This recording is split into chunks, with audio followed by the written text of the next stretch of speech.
আলেমের দোষ শুধরানোর জায়গা মাহফিল না, আলেমের ভেতরকার ছোট মোটো বিষয়গুলো প্রকাশ করা মাহফিল না। আমাদের মুরব্বী নাই, আমাদের অভিভাবক নাই, আমরা অভিভাবক শূন্য এখনো হই নাই। আলহামদুলিল্লাহ, তুমি সব মুরব্বী ধোলাই করে করে পরিষ্কার করে ফেলছো ময়দান। এখন উম্মত যাবে কার কাছে?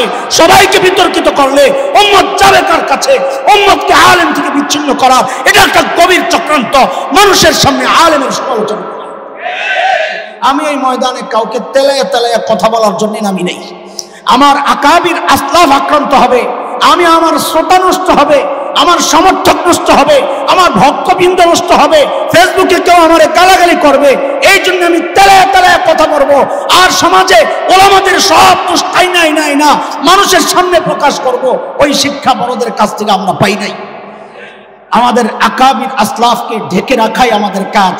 বলে নিজেদের গুলা গোপন করেন, গোপন না। উম্মতের সামনে আলেমকে উলঙ্গ করলে উম্মত যাবে কার কাছে? তুমি সব মুরব্বী ধোলাই করে করে পরিষ্কার করে ফেলছো ময়দান। এখন উম্মত যাবে কার কাছে? সবাইকে বিতর্কিত করলে উম্মত যাবে কার কাছে? উম্মতকে আলেম থেকে বিচ্ছিন্ন করা এটা একটা গভীর চক্রান্ত, মানুষের সামনে আলেমের সমালোচনা করা। দোষ আছে, আমরা ওমা উবাররিউ নাফসি ইন্নান নাফসা লাআম্মারাতুম বিসু, আমরা সাধু না, আমাদের দোষ আছে, কিন্তু দোষ শুধরানোর জন্য জায়গাও আছে। আলেমের দোষ শুধরানোর জায়গা মাহফিল না, আলেমের ভেতরকার ছোট মোটো বিষয়গুলো প্রকাশ করা মাহফিল না।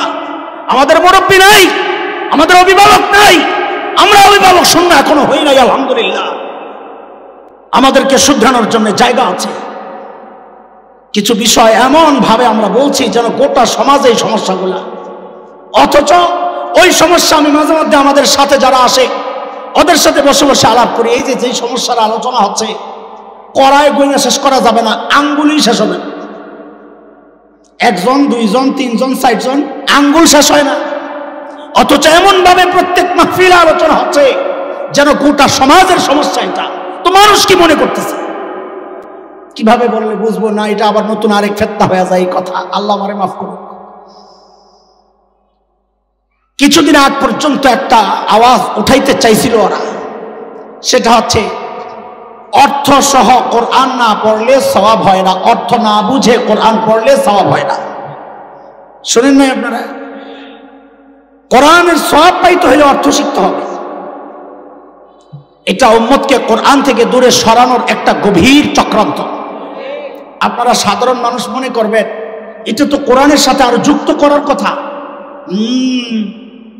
যে মানুষ এই কথা বলবে অর্থ না বুঝে কোরআন পড়লে সওয়াব হয় না, ও কোরআন চিনি না।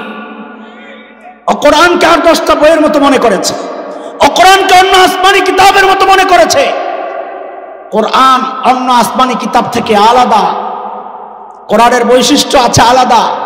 কোরআনের শব্দ অন্য আসমানি কিতাবের মতো না, বুঝেন এটা। কোরআনের শব্দগুলো আল্লাহর নিজস্ব শব্দ। হাদিসের কথা, নবী আলাইহিস সালাম বলেছেন, তাবাররাক বিল কোরআন ফাইন্নাহু কালামুল্লাহি তাআলা ওয়া খারাজা মিনহু। কোরআন দ্বারা বরকত হাসিল করো, কারণ কোরআন আল্লাহর কালাম, আল্লাহর ভেতর থেকে বের হওয়া। অন্য আসমানি কিতাবের শব্দ আল্লাহর না, বক্তব্য আল্লাহর। শব্দগুলো নবীদের, এই জন্য ওই শব্দের মধ্যে কোনো বরকত নাই। কোরআনের শব্দ আল্লাহর, এই জন্য শব্দের মধ্যে অর্থের মধ্যে যেমন বরকত, শব্দের মধ্যেও বরকত। এই আমাদের হাফেজরা কোরআনের শব্দ সংরক্ষণ করছে, আমাদের আলেমরা কোরআনের অর্থ সংরক্ষণ করছে। যারা বলে আলেমের দরকার নাই, ওরাও ভুল পথে আছে। যারা বলে এই কষ্ট করে হেফজের দরকার নাই, ওরাও ভুল পথে আছে। কেউই কোরআন চেনে নাই। কোরআন অন্য আর 10টা কিতাবের মতো না। কোরআনের শব্দগুলো সংরক্ষণ আল্লাহ করেছেন কার মাধ্যমে? হাফেজের মাধ্যমে। একটা সূক্ষ্ম কথা আপনাদেরকে মাঝখানে শোনায়, সূক্ষ্ম কথা, এগুলা এই মজলিসে বললেও আমার ইতস্ত লাগে, সবাই বুঝে কি বুঝে না। তাওরাত কার কিতাব? কথা কর, তাওরাত কে নাজিল করছে? কে পাঠাইছেন? আরে বলেন না, ডরায়েন না। ইনজিল কে পাঠাইছেন? জাবুর কে পাঠাইছেন? কোরআন কে পাঠাইছেন? 4 কিতাবই কি আল্লাহ পাঠাইছেন? কথা বলেন। তাওরাত সংরক্ষিত আছে না বিকৃত হয়ে গেছে?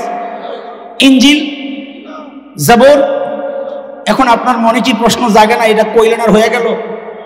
এটা ওরা প্রশ্ন করে, খ্রিস্টানরা, মিশনারিরা, যে ইনজিলও আল্লাহর কিতাব, কোরআনও আল্লাহর কিতাব, তো ইনজিল কেন বিকৃত হয়ে গেল, কোরআন কেন হইল না?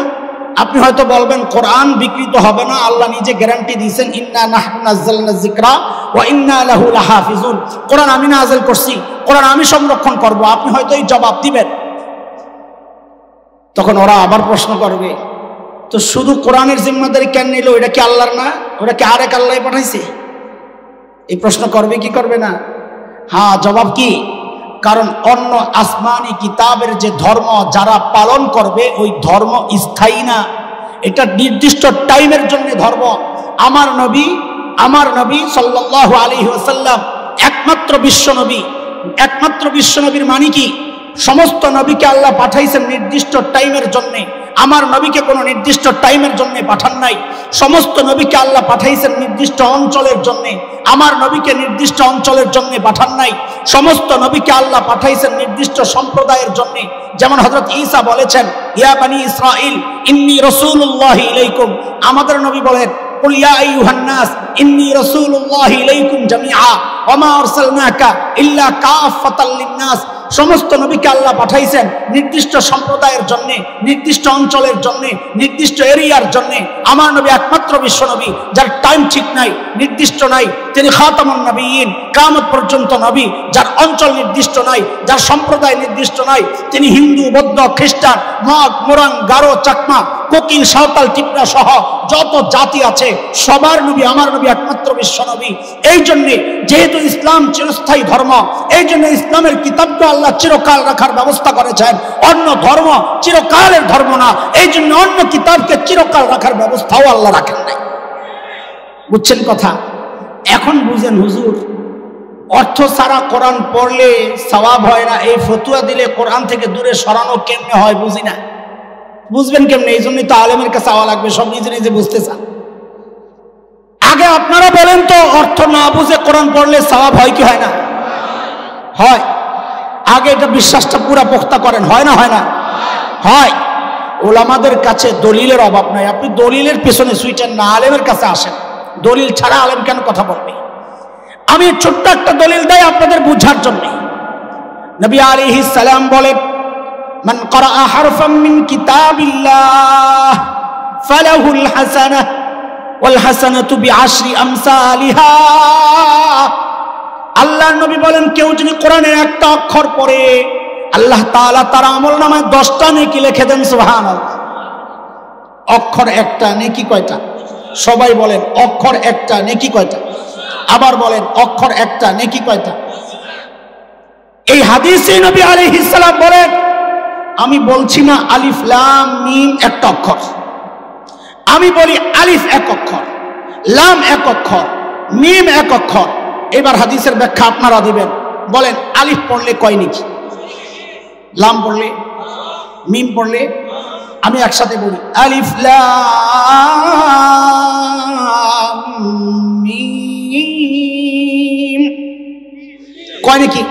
জোরে জোরে কয় নেকি? ও আলিফ লাম মিম পড়লে 30টি কি হয়? এই হাদিস থেকে বুঝছেন আপনারা? এখন ওদেরকে জিজ্ঞেস করেন, যারা বলে অর্থ না বুঝলে সওয়াব হয় না, ওদেরকে বলেন, ও ভাই, হাদিস থেকে তো বুঝলাম আলিফ লাম মিম পড়লে 30 নেকি হয়, তাহলে অর্থ ছাড়া যদি পড়লে সওয়াব না হয়, নিশ্চয়ই আলিফ লাম মিমের অর্থ আছে, নাহলে সওয়াবের উপর। কথা কর না? ওদেরকে জিজ্ঞেস করেন অর্থ না কম, ও কি অর্থ বলবে? ওর বাপ দাদা 14 গোষ্ঠীও তো অর্থ বলতে পারবে না। কেন? কারণ দুনিয়ার শ্রেষ্ঠ শ্রেষ্ঠ মুফাসসিররা এই জায়গায় এসে আত্মসমর্পণ করে কি বলেছেন? তাফসীর কিতাব খুলে দেখেন, তারা বলেছেন আল্লাহু আ'লামু বিমুরাদিহি বিযালিক। এগুলোর অর্থ আমরা জানি না, এগুলোর অর্থ আল্লাহই ভালো জানেন। অর্থ না বুঝে পড়লে সওয়াব হয় কি হয় না?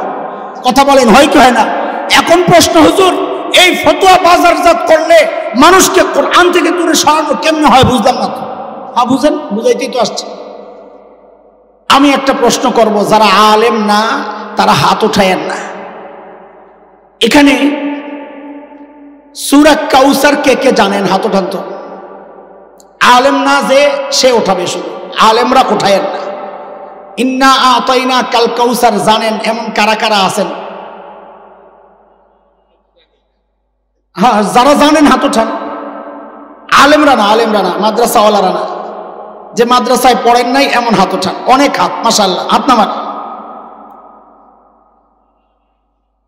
200-400 তো হইব না, ধরে নিলাম 200, যেখানে আলেম না কিন্তু সূরা কাউসার জানে। আচ্ছা, সূরা কাউসারের মধ্যে একটা শব্দ আছে আবতার,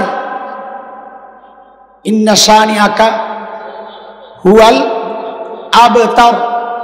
বলেন আবতারের অর্থ এই, এখানে যারা আলেম না এর মধ্যে একজনে বলেন, কে জানেন? একজন পাওয়া গেছে, আর কয়জন পাওয়া গেছে? এই তোমরা দেখো না, আমি তো সৌদি না দূরে। 1 জন, 2 জন, 3 জন, 4 জন, 5 জন। বলেন, সর্বপ্রথম হাত উঠাইছেন, বলেন আবতারের কি অর্থ? এটা ভাব অর্থ, শাব্দিক অর্থ কর। সাবাস, আমার মাশাআল্লাহ। তাহলে আমরা 200 লোকের মধ্যে কয়জন পাইলাম? 6 জন। তো 6 জন হইলে 200 লোকের মধ্যে 6 জন হইলে কত পার্সেন্ট হইল? 3%। 200-র মধ্যে 6 জন হইলে কত পার্সেন্ট? তার মানে কি পাইলাম? যে দেশের যারা কোরআন পারে, এই কোরআন পারাদের মধ্যে 6% না 3% পাইলাম যারা কিছু অর্থ জানে, তাই না? তাইলে সারা দেশের মধ্যে যদি জরিপ চালান, কয়জন কোরআন পড়তে পারবে জানা আছে আপনাদের? আহা, আফসোস লাগে এগুলো বললে, দায় আমাদের উপর আসে, আমি আর বলছি না। যারা কোরআন পড়তে পারে তাদের মধ্যে 3%, ধরলাম 5% মানুষ। কারণ এখানে যারা আসছে তারা তো দিনদার। অনেক মানুষ পাওয়া যাবে ছোটবেলায় কোরআন পড়ছে, এখন দিন মানে না, তারা মাহফিলে আসে নাই, তারাও সূরা কাউসার জানে। তাকে জিজ্ঞেস করলে সে আবতারের অর্থ জানবে না। তাইলে 5% মানুষ কোরআনের অর্থ জানে না কিন্তু পড়তে পারে। যদি এই ফতুয়া বাজারজাত করা যায় যে কোরআন অর্থ ছাড়া পড়লে সওয়াব হয় না, তাইলে 95% মানুষ চিন্তা করবে, তাইলে আর কষ্ট করে কোরআন পড়ে লাভ কি?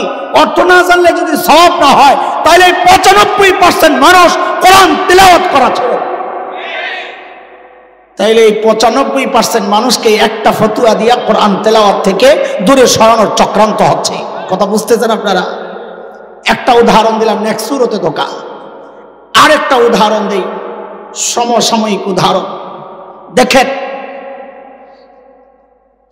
বিক্ষিপ্তভাবে কোরআনের অনেক বিধান থেকে দূরে সরানোর চক্রান্ত শয়তান করছে, বিক্ষিপ্তভাবে।